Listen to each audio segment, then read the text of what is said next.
Agradecer a Enrique el haber aceptado que en este diálogo de alguna manera podamos apuntalar este proceso en el que nos vamos comprometiendo cada vez más personas. Y quiero agradecer a ustedes que están aquí el interés que tienen por buscar una salida a una problemática que todos la padecemos. Y pues agradecer también que nos ha hospedado el Centro de Derechos Humanos Miguel Agustín Perón, muchísimas gracias. Y agradecerle también a Marcos pues el servicio que nos hace en este momento.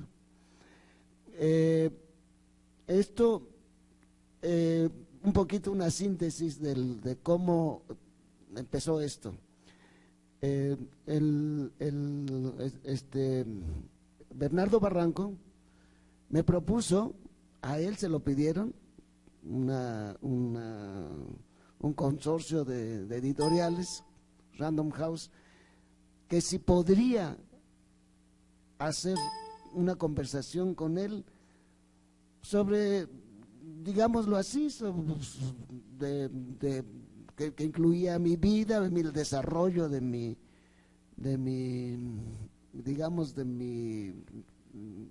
persona, y después puntos de vista, pero iba a ser una conversación. Pero a él le interesaba mucho decir, bueno, como Raúl Vera, soy Raúl Vera, él decía eso. Y iniciamos esto que nos llevó como 1 año y medio, porque entre las ocupaciones de él y las ocupaciones de este servidor y la revisión de los diálogos, de las conversaciones, bueno, pues fue 1 año y medio que se entregó el material a la editorial, y luego los meses que se llevó a la editorial para imprimir el libro, que salió a principios del año pasado. Es el Evangelio Social del obispo Raúl Vera, así se llama. Ahí las dos temáticas ya sobre las que conversamos de tópicos eran la vida nacional y también la vida de la iglesia. Y curiosamente nos tocó vivir estas conversaciones en 2 etapas, en dos áreas de transición. El área de transición de Felipe Calderón a Enrique Peña Nieto, el momento de transición de Calderón a Peña Nieto, y la transición de Benedicto XIV a Francisco. Es más, creímos que ya habíamos acabado, pero Bernardo me habló y me dice, pues hay que hacer un capítulo sobre lo que está pasando con Francisco, que estábamos empezando, pero que Francisco empezó a dar signos ya, así de golpes de timón interesantísimos desde un principio. Entonces, ahí cuando hablamos, al final de mi diálogo sobre el tema de iglesia, hubo una pregunta fundamental que él me hizo. Dice, ¿usted cree que ya debe darse el Concilio Vaticano III? Yo le respondí, mira, yo creo que hay mucho que hacer, prácticamente todo, en el Vaticano II. Falta muchísimo. Yo creo que dar un paso adelante es favorecer los antivaticanos para que ahí quieran otra vez meter si ahora lo están metiendo por debajo del agua, lo van a querer meter. Yo no creo que sea prudente. Pero la pregunta última sobre el tema de la vida nacional dice, bueno, ¿y qué salida ve usted? Yo le dije inmediatamente algo que habíamos comenzado a pensar en Chiapas, cuando le dan carpetazo a los diálogos de San Andrés el gobierno. ¿Qué es lo que no quiso el gobierno? Que allí se discutiera el tema de la justicia y de la democracia de todo el país. Mientras estaban hablando de los derechos y la cultura indígena, bueno, son sus cosas, porque la grande preocupación del gobierno era encapsular el tema de Chiapas. O sea, no tiene nada que ver con la vida nacional. Es Chiapas, es un problemita ya. Entonces, allí salió el tema de decir, no, Lo que se necesita es una constituyente, es la Constitución. ¿Cómo que no quieren hablar de la estructura? Y sobre todo que va a rebotar en un sector que en ese momento aparecía de los pobres y los despreciados y los marginados, que eran los pueblos originarios. Pero el tema estaba afectando ya de muchas maneras a todo el país. Entonces, ahí ya salió el tema de una constituyente en ese momento concreto, de que estaban haciendo abortar un proceso en el que los hermanos querían integrarse, los hermanos de los pueblos originarios, y estoy hablando no solamente en el caso, eran los mayas sublevados, eran todo el Congreso indígena que ya se había organizado también y que ellos estaban enviando también sus propuestas. Es por eso que vemos el caso de Cherán, por ejemplo, el caso de la autonomía de Cherán, el caso de los triquis. O sea, no es nada más los pueblos autónomos que empezaron a brotar en otras partes porque estaba el Congreso Nacional Indígena. Entonces, ahí le dije yo, así, y hice un esbozo rapidísimo. Yo hice un esbozo rapidísimo. Dije, para mí es una constituyente popular, pero inmediatamente le dije, es el vehículo. Yo pienso en la redacción de una nueva constitución, pero en ese modelo de diálogo con el pueblo, como se hicieron los acuerdos de San Andrés, el diálogo con los indígenas que le dieron un formato de ley que nunca quisieron aceptar.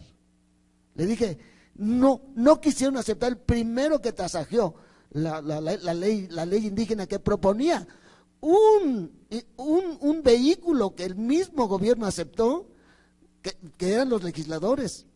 El vehículo que venía desde la sociedad civil para llevar estos diálogos, digamos, de intermediación, era la Comisión Nacional de Intermediación, que al principio los tres obispos de Chiapas juntos, el don Samuel en San Cristóbal, el señor Arismendi en el Soconusco, allá en Tapachula, diócesis de Tapachula, y el señor Aguirre de la diócesis de Tuxtla, se ofrecieron como mediadores. Y los primeros días, luego, para evitar que la guerra siguiera.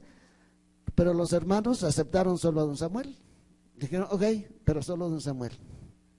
Entonces don Samuel apareció en una primera instancia en los diálogos de catedral, pero don Samuel inmediatamente convocó a personas de la sociedad civil a unirse, que fue la CONAI, Comisión Nacional de Intermediación.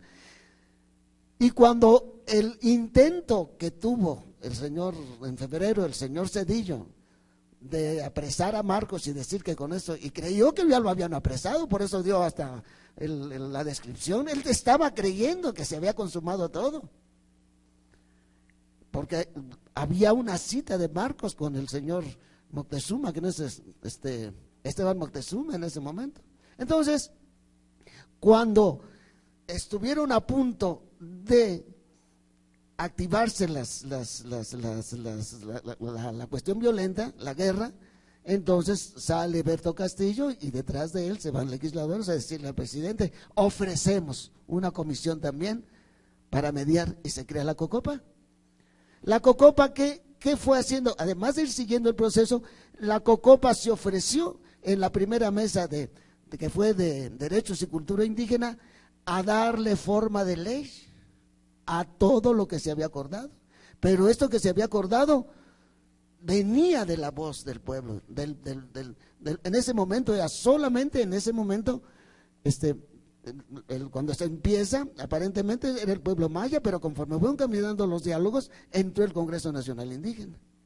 Entonces, le dije a Bernardo, tiene que ser una comisión, una constitución que emerja del pueblo. Pero aquí viene, le dije, para llegar a eso, tenemos que crear un proceso en el que a través de la elaboración con la participación del pueblo, porque en este momento está siendo ofendido todo el pueblo y todos los sectores del pueblo. Esto ya no está para más.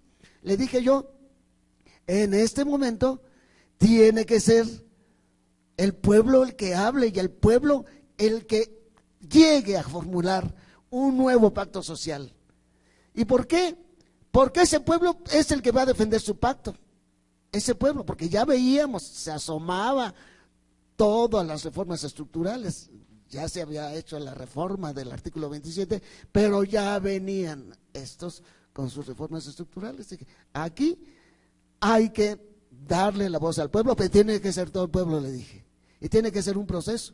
Y lo primero que tenemos que hacer en ese proceso es que haya información sobre todo lo que están preparando y sobre lo que ya han hecho y todo el daño que están haciendo, porque nosotros estábamos ya proponiendo a través hay otro elemento muy importante que es el del Tribunal Permanente de los Pueblos, que empezó a funcionar, que se estableció en México desde octubre de 2011 y ya venían las preaudiencias. Todavía no estaban las audiencias temáticas, pero ya estaban las víctimas viniendo a presentar sus quejas. Entonces, yo también tenía en mi trastera, digamos acá en mi espalda, eso que estaba sucediendo con el Tribunal Permanente de los Pueblos. Y veía yo, allí empezamos a ver cómo pululaban las organizaciones que estaban intentando y que hasta la fecha están resistiendo. Entonces, lo que yo también le dije a Bernardo, necesitamos organizar a México en un solo proyecto que le dé a la nación la recuperación del pacto social que estamos perdiendo, que ha venido desbaratándose. Entonces, y también porque el Tribunal Permanente de los Pueblos, a raíz de la aplicación de todo el proceso neoliberal a la nación, desde una potencia del tamaño de Estados Unidos, a aumentar todavía más la asimetría que ya estaba bastante grande. Entonces, le digo, aquí viene, le dije, el pueblo tiene que saber, todo el pueblo tiene que saber lo que están haciendo con él, porque lo que nosotros presentamos ante la Secretaría General del Tribunal Permanente de los Pueblos para traer al tribunal, dijimos, hay un desvío del poder en México. En este momento los poderes, el poder legislativo, ejecutivo, judicial, quienes tienen el poder económico y quienes tienen en orden la economía de la nación, la manejan muchos ciudadanos y la maneja el gobierno desde sus decisiones que a través de la Secretaría de Economía hace y a través de los otros instrumentos que tiene el gobierno supuestamente para controlar al mundo financiero, que ni siquiera lo puede controlar, porque esa es la idea del capitalismo liberal, ¿verdad? Que nadie entre. Entonces, este desvío de poder lo están haciendo, están usurpando la autoridad, lo que delegó el verdadero poder, que es el del pueblo, en ellos, y lo están poniendo al servicio de las multinacionales y al servicio de las potencias extranjeras que están con ellos. Entonces, entonces le dije, la única manera, le dije, es que este pueblo sepa lo que pasa. Entonces, después, en la siguiente etapa, así rápidamente le dije, la siguiente etapa tiene que ser el que el pueblo hable y él proponga qué necesita, qué quiere, qué está pasando para recuperar nuevamente su libertad, para recuperar los recursos, para recuperar su territorio. En ese momento ya teníamos concesionadas las minas, los territorios de México, ya íbamos para la tercera parte del territorio nacional. Entonces, dije, esto, pero tiene que ser el pueblo. Y al elaborar la Constitución, una nueva Constitución, el pueblo sea el que dicte, le dije, así rápidamente, la nueva Constitución. Y esto al pueblo lo va a llevar a una madurez. Y le dije, y la última etapa que yo estoy pensando es que en un diálogo nacional de reconstrucción de este país, por medio de una nueva Constitución, que el pueblo sea el principal actor, y en el modelo que ya se siguió con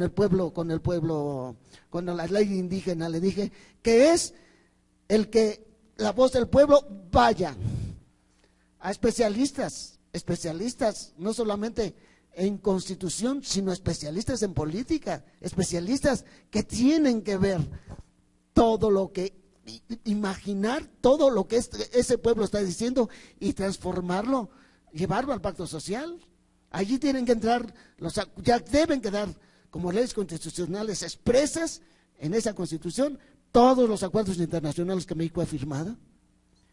Y la misma ley indígena estaba utilizando el convenio 169 de la OIT. Pero le dije, pero el paso definitivo lo tenemos que dar, que después de ese diálogo nacional nosotros seamos capaces, porque ya el pueblo se conoció, ya se conocieron entre ellas, de hacer a un lado a esta clase política que está allí, porque es a través de los partidos políticos que se mete. Son los partidos políticos. Entonces, hacer una propuesta por consenso en cada distrito de 3 candidatos del pueblo, y sobre esos vota. Y al final, ese pueblo es el que va a instalar a los nuevos, pero vamos a hacer una elección formal. Eso le dije.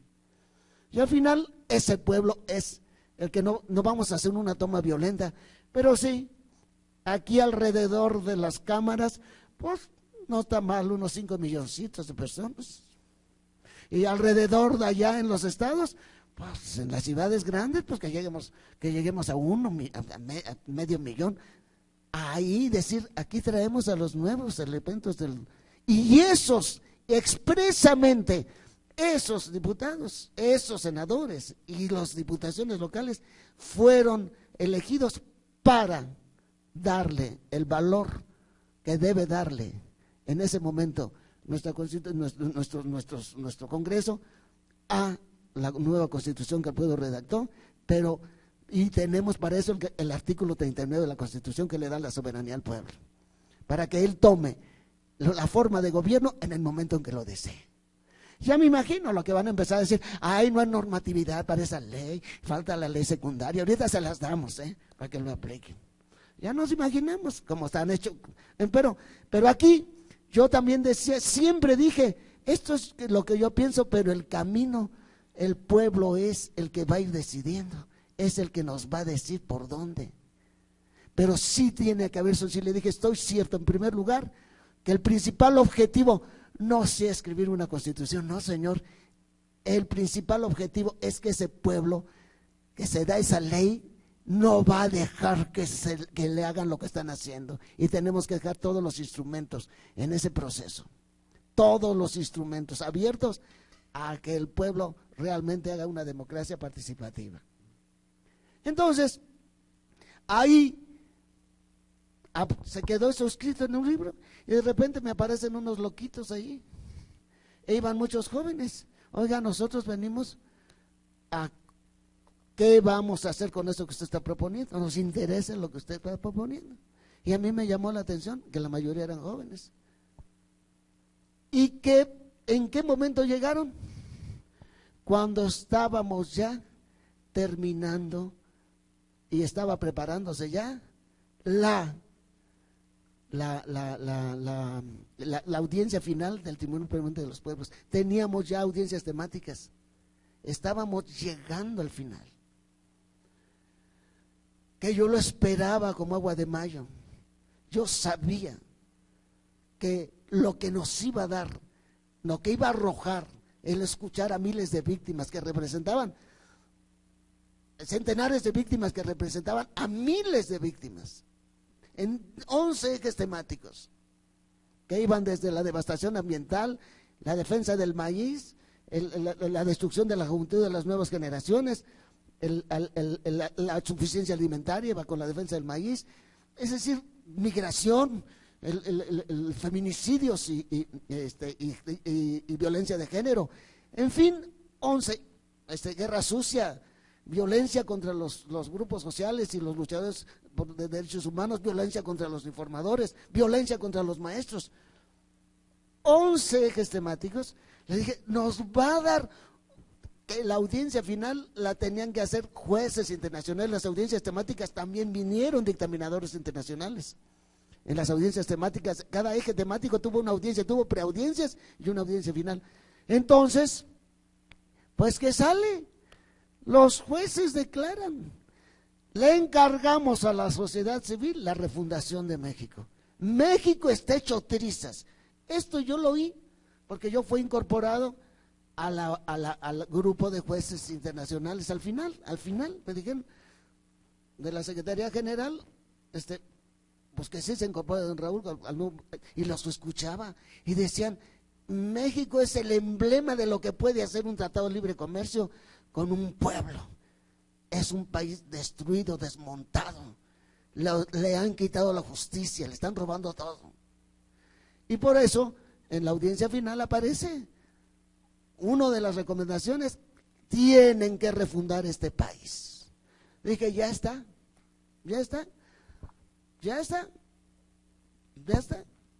vamos a obedecerle a estos hermanos que un buen talento tienen, porque teníamos unos picudones.